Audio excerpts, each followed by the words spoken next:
warahmatullahi wabarakatuh. Sahabat BCO, ketemu dengan saya Irma Aprilianda dalam acara Satu Hari Bersama Forkopimda. Di mana di sini saya akan bersama seorang dandim Kota Cilegon untuk mengikuti kegiatan sehari-hari beliau. Nah, langsung saja sekarang sudah ada bersama saya seorang dandim Cilegon. Langsung kita sapa.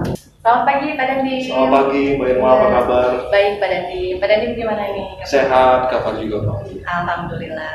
Pak Dandim, mohon izin ya Pak, saya mau mengikuti kegiatan keseharian Pak Dandim hari ini. Kira-kira diizinin nggak nih? Boleh banget. Ini kebetulan lagi memang disiapin buat sobat-sobat BCO kita. Oh gitu, sahabat BCO sudah dengar langsung kan dari Pak Dandim kalau kita diizinin untuk mengikuti kegiatan keseharian Pak Dandim hari ini. Jadi jangan kemana-mana, saksikan terus.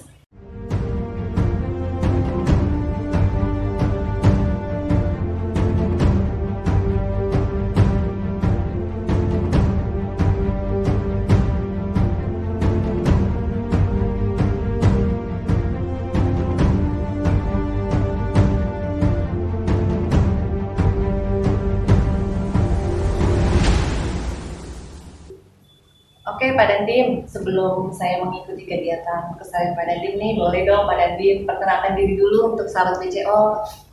Boleh. Nama saya Riko Ricardo Sirait. Saya sudah menjadi dandim kurang lebih 1,5 tahun di Kodim 0623 Cilegon. Saat ini saya bersama Mbak Irma akan menceritakan tentang sepintas pekerjaan dan tugas tanggung jawab yang dimiliki oleh Kodim 0623 Cilegon. Itu kurang lebih perkenalan bisa saya sampaikan. Oke Pak Dandim. Kalau boleh tahu nih, tadi kan udah perkenalkan diri ya. Kalau boleh tahu nih, acara hari ini kegiatannya apa aja Pak Dandim? Hari ini kita ada kegiatan pembinaan keluarga besar TNI. Keluarga besar TNI. Ya.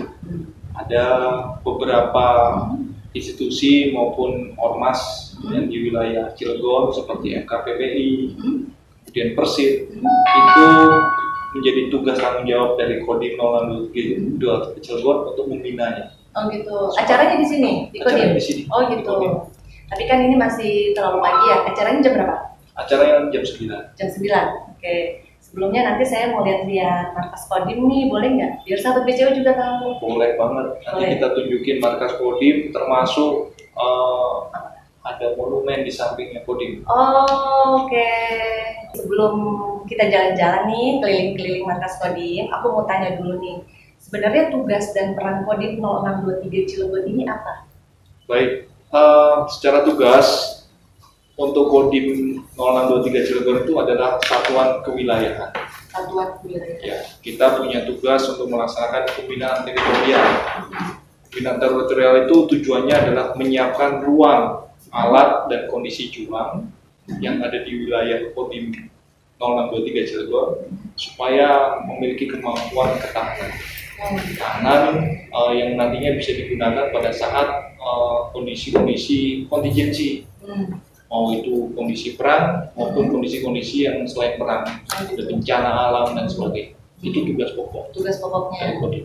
Terus Pak Dandim nih, sebagai Forkopimda mewakili unsur TNI, apa yang menjadi tantangan dan kiat-kiat untuk mengatasinya dalam rangka membangun Kota Cilegon? Kalau dibilang tantangan dalam hubungan Forkopimda, saya merasa hubungan Forkopimda di Kota Cilegon ini sangat-sangat kondusif.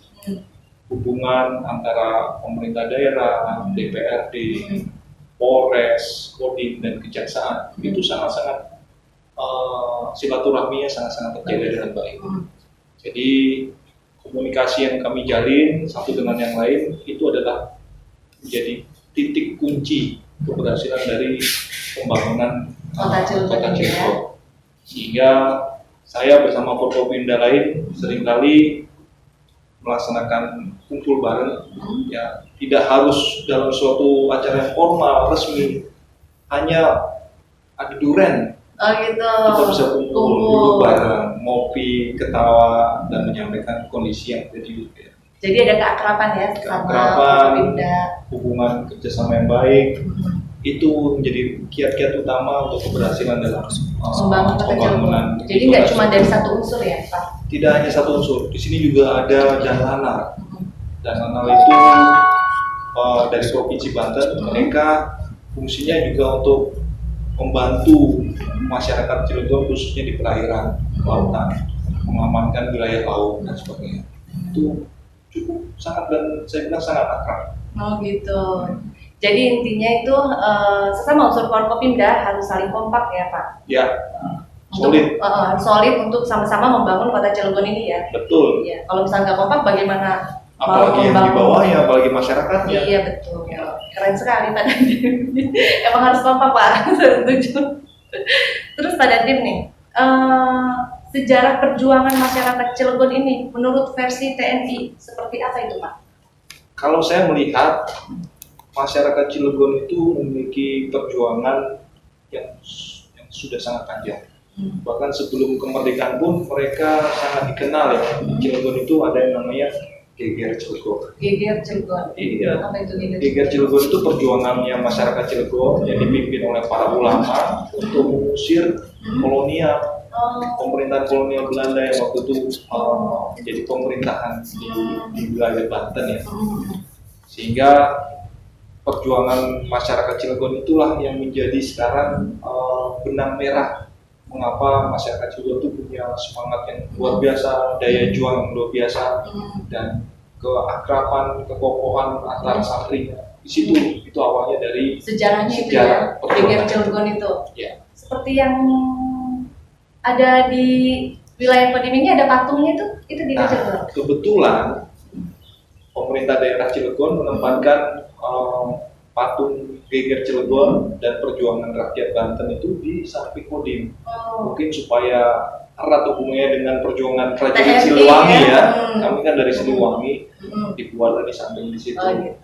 Sehingga saya juga punya misi bagaimana membuat masyarakat Cilegon ini memahami sejarah perjuangannya. Dengan harapan mereka selalu memiliki rasa semangat nasionalisme bahwa pendahulu-pendahulunya saja sudah seperti itu. Iya. Kok kita yang mengisi kemerdekaan nggak semangat seperti itu? Jadi harus semangat ya. Jadi harus semangat. Patung Geger Cilegon itu mengingatkan masyarakat Cilegon akan perjuangan-perjuangan pahlawan terdahulu ya sebelumnya. Pak Dandim, sedikit loncat nih dari pembahasan yang tadi ya.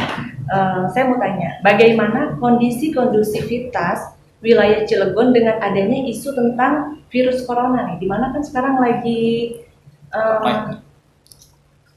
ramai-ramainya ya virus corona ini. Menurut Pak Dandim gimana nih? Kalau saya melihat dari perspektif pertahanan ya, melihat dari perspektif pertahanan bahwa isu corona maupun berkembangnya virus corona di Indonesia ini kan sudah disampaikan langsung oleh Presiden. Ada 2 orang warga Indonesia yang di Depok yang terjangkit virus corona. Namun lebih lanjutnya sudah dihimbau oleh Kementerian Kesehatan bahwa virus corona ini tidak seperti yang dikhawatirkan seharusnya. Isu ini jangan sampai membuat masyarakat mudah terpancing dengan hal-hal yang sifatnya hoax, sifatnya tidak benar, yang dapat mengakibatkan keamanan dan ketertiban masyarakat jadi terganggu. Fakta, bicara fakta, tingkat kematian daripada virus corona ini yang saya baca itu hanya 3% dibandingkan virus flu burung yang waktu itu ya tahun 2009, terus virus-virus SARS yang lain itu sampai 35%. Jadi kalau ada orang yang terjangkit, dari 100 orang terjangkit virus corona ini sebenarnya yang meninggal hanya 3 orang. 3%-nya aja ya? Iya, 3 orang. Itu pun setelah didata kembali, mereka yang meninggal ini punya riwayat kesehatan yang sakit sebelumnya, ada yang diabetes, ada juga yang karena penyakit jantung sebelumnya, ada yang memang ada permasalahan dengan infeksi saluran pernapasan mereka. Jadi tidak semata-mata virus ini kalau kena langsung mati, tidak. Nah ini yang harus dipahami oleh masyarakat kita, supaya jangan sampai mudah terpancing. Iya. Karena kan yang ditangkap masyarakat itu kan virus corona ini mematikan gitu kan, padahal kan tidak seperti itu ya Pak. Nah, itu yang harus diwaspadai. Memang kita harus menjaga pola hidup bersih ya, pola hidup sehat, supaya sehari-hari kita lebih sering mencuci tangan pada saat sebelum makan ataupun setelah kegiatan-kegiatan tertentu cuci tangan, kurangi memakai menyentuh wajah, dikurangi. Dan orang-orang yang perlu memakai masker itu sebenarnya orang-orang yang sakit ya. Kita di sini lebih banyak yang sehat daripada yang sakit. Jangan sampai malah orang yang sakit nggak pakai, kita nyari masker susah. Malah bingung nyari masker kan. Iya, itu yang patut disesalkan. Karena kita lebih sering gopok, lebih sering kagetan, akhirnya sibuk sendiri. Panik yang berlebihan ya pada timnya. Itu kalau menurut saya sebaiknya ikuti pesan-pesan dari pemerintah. Kita harus lebih utamakan pola hidup bersih, hidup sehat, terus jaga kesehatan dengan berolahraga yang teratur. Itu niscaya kita dijauhkan dari virus corona. Ya, mudah-mudahan semua masyarakat Cilegon ini aman dari virus corona. Amin. Amin. Nah, sahabat BCO, baru saja kita bicara-bicara nih, udah lumayan banyak sama Pak Dandim. Jadi sekarang gimana kalau kita jalan-jalan keliling Kodim nih Pak? Boleh ya, langsung aja. Saya tunjukin kantor-kantor Kodim ya. Oke, siap. Oke, sahabat BCO, ikuti kita terus.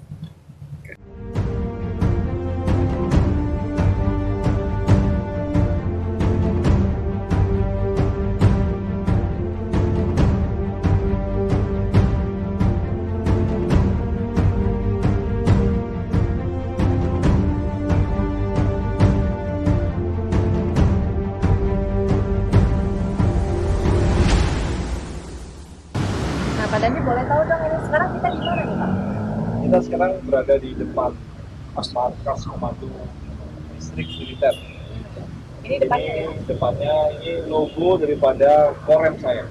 Oh, ini atasan saya langsung, ini namanya korem 06408. Jadi satuan Kodim ini berada di bawah korem 064. Yang ada sekarang ya? Yuk kita sambil jalan yuk. Oke, boleh. Ruangan aula saya ya, sekarang kita tunjukin. Ini ruangan aula Kodim. Di sini kita biasanya mengadakan rapat, mengadakan pertemuan-pertemuan dengan jajaran saya dan Ramil ataupun dengan masyarakat dari Kota Cilegon. Oh, jadi di sini khusus untuk rapat aja? Rapat khususnya ya. Bisa juga untuk makan-makan sih. Oh gitu, bisa. Kita pakai juga untuk makan siang. Oh gitu. Kalau memang ada acara jam makannya. Iya. Nah, di ruangan ini ada para pejabat Dandim sebelumnya. Dandim sebelumnya ya? Dandim ke-19. Jadi Pak Dandim ini Dandim yang ke-19? Iya, Dandim ke-19. Oke. Sebelumnya sudah ada senior-senior saya yang telah ada, sebagian sudah purnawirawan. Iya. Namun 10 atau 9 Dandim sebelumnya ini masih aktif sudah. Yang ini sudah purnawirawan. Ya. Berarti pertama kali ini ya? Pertama kali ini, cuma waktu itu mungkin nggak ada foto ya. Oh gitu, tahun berapa itu Pak? Tahun 87. Tahun 87 berarti udah ada? Mungkin nggak sempat foto, jadi ya udah akhirnya dipasang logonya saja. Oke. Jadi udah lama juga ya berdirinya ya Kodim ini ya? Sudah sejak tahun 87 sudah ada Kodim Cilegon. Nanti di sini pengganti berarti pada ya. Kantor-kantor Koramil yang ada di jajaran saya. Ini wilayah-wilayah yang ada di bawahnya Kodim ya? Betul.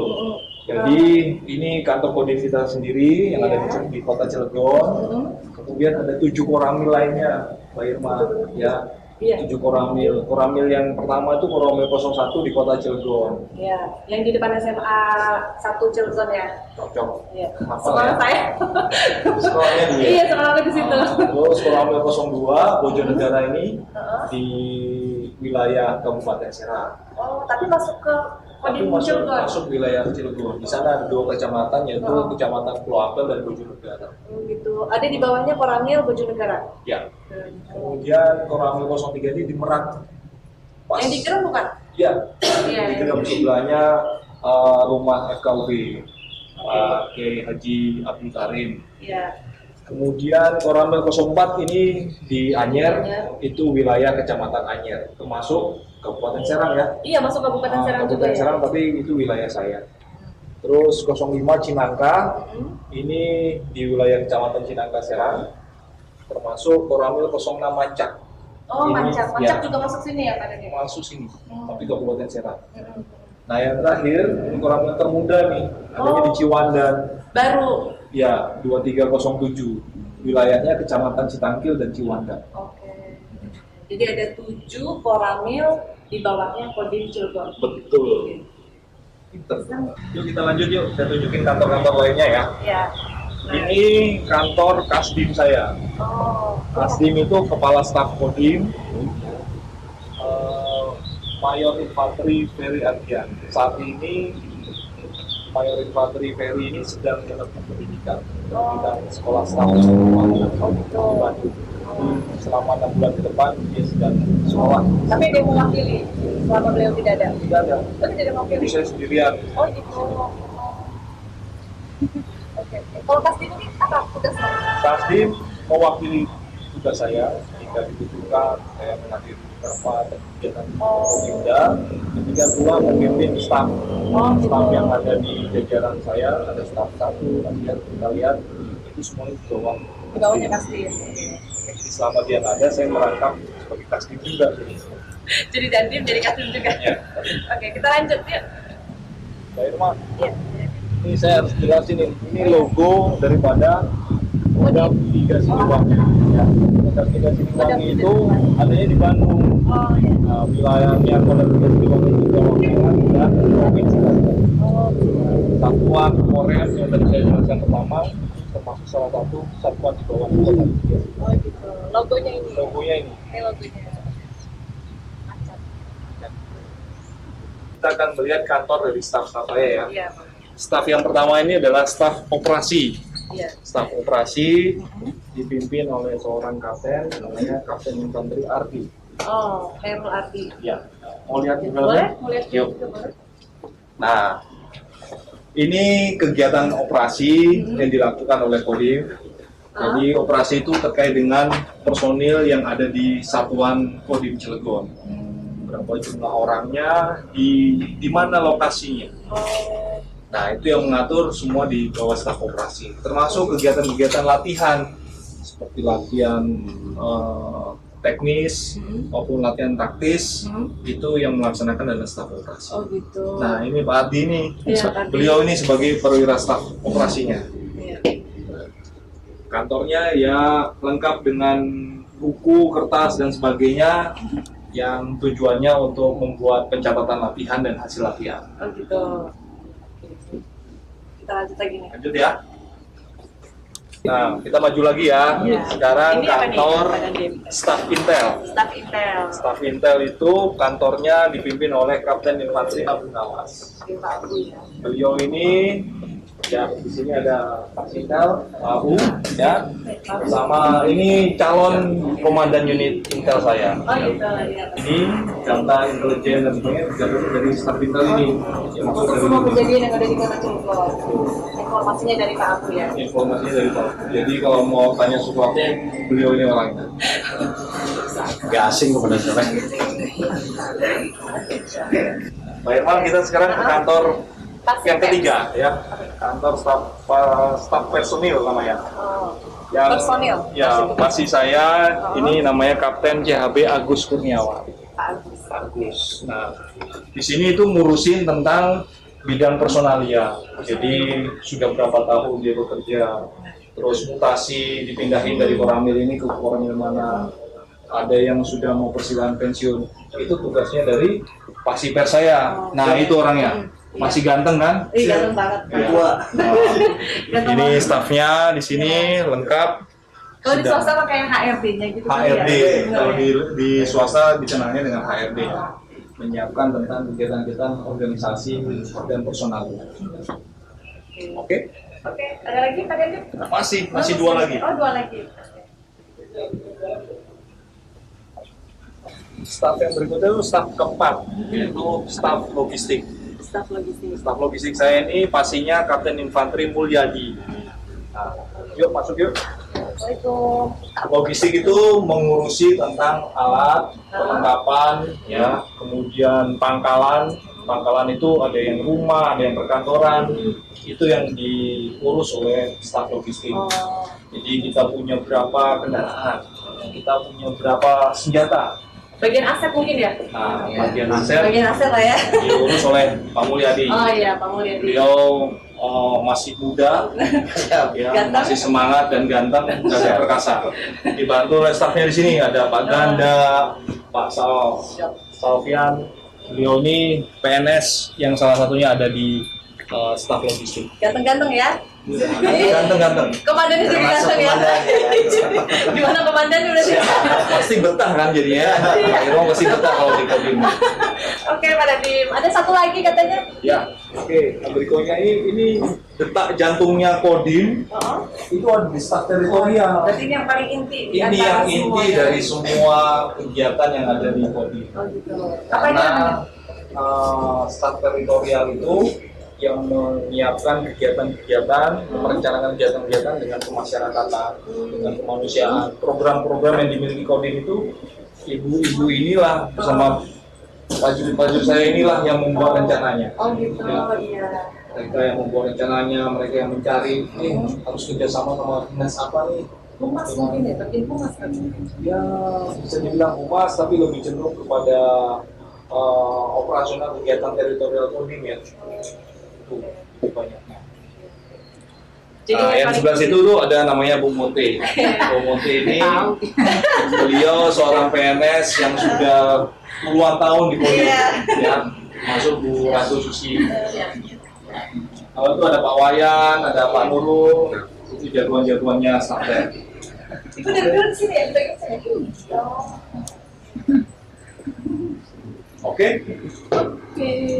Oke, kita lanjut lagi yuk. yuk kita lanjut. Sekarang kemana? Nah, Pak Dandim, kita kan tadi udah keliling-keliling markas Kodimnya, aku udah tahu semua nih. Terus juga tadi pas lagi wawancara, Pak Dandim membahas masalah patung geger Cilegon. Ya. Ada di sebelah Kodim. Boleh nggak saya lihat patungnya? Biar Boleh. masyarakat- Kalau gitu saya harus pakai topi dulu biar Oke, nggak siap. Biar apa gak? bukan, biar nggak kepanasan. Oh gitu. Jadi di sebelah Kodim itu ada patung geger Cilegon. Sejak akhir tahun kemarin 2019 kita buat dan kita tata supaya lebih menarik ya, Cak. lebih ciamik. Masa di depan alun-alun yang bagus seperti ini masih awal gitu sayang banget. Jadi kita tata supaya bisa memberikan edukasi juga bagi masyarakat Cilegon. Siapa sih pahlawannya? Ya. Biar mengenal sejarah tentang kota Itu Cilegon. seperti apa sih ceritanya, minimal mereka ada informasi hal-hal seperti itu. Berarti patung ini sebelumnya udah ada. Ya, sudah ada. Jadi dipercantik sama Kodim. Kita ya bersama dengan Pemda yang kita bantuan oleh Pak Wali bagaimana supaya sebelahnya Kodim ini ada patung perjuangan rakyat Cilegon ya. Dan kenalnya dulu patung perjuangan geger Cilegon dan prajurit Siliwangi. Itu namanya Itu namanya panjang. itu. Saya sebagai prajurit Siliwangi kan merasa wah ini jangan sampai ini tidak diketahui nih sama masyarakat Cilegon. Iya. Padahal di sini ada sebuah sejarah yang dapat dibanggakan oleh rakyat Cilegon. Nah, ini nih patung geger Cilegon. Ya, ada 5 makhluk. Yang pertama ini patung seorang ulama bernama Ki Wasit. Di wasit yang paling depan. Wasit yang paling depan. Beliau yang menggelorakan tentang perjuangan menentang kolonial. Pada waktu itu rakyat Cilegon setelah Gunung Anak Rakatau meletus ya, kemudian kita banyak penyakit sampah, banyak hewan-hewan peliharaan yang meninggal, yang mati waktu itu. Akhirnya oleh Ki Wasit sudah seharusnya tidak dipersulit lagi oleh kolonial, karena ada kebijakan dari pemerintah kolonial waktu itu supaya seluruh hewan yang terkena penyakit sampar dibunuh. Padahal jelas-jelas kita sedang kesulitan, Iya. malah disuruh dibunuh.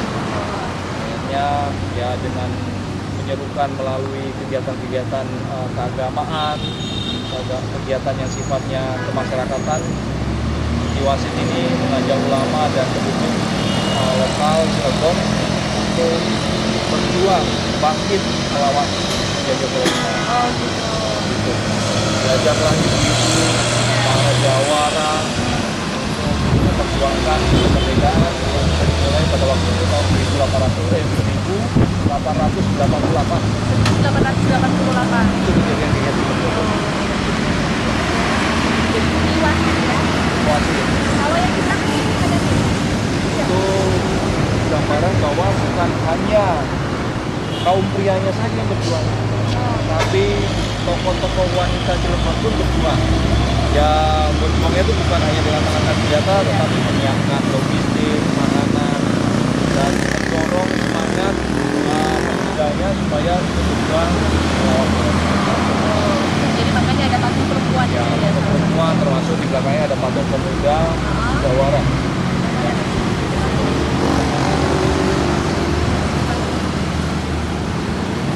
Ini yang pemuda itu Pak. Kalau ini adalah patung prajurit TNI. Waktu tahun 1888 kan belum ada TNI. Nah, nilainya adalah perjuangan dari para pahlawan geger Cilegon ini diteruskan oleh kami prajurit Siliwangi, bahwa kami bekerja untuk menjaga masyarakat Cilegon dan masyarakat Banten, membawa supaya pembangunan di wilayah Banten maupun Cilegon ini supaya tetap terjaga dan berhasil. Itu maksudnya dari patung prajurit Siliwangi. Iya. Masuk ada maungnya itu Bu. Iya. Apa itu Maungnya maksudnya? itu kan logonya Siliwangi yang tadi Oh, kita iya. lihat.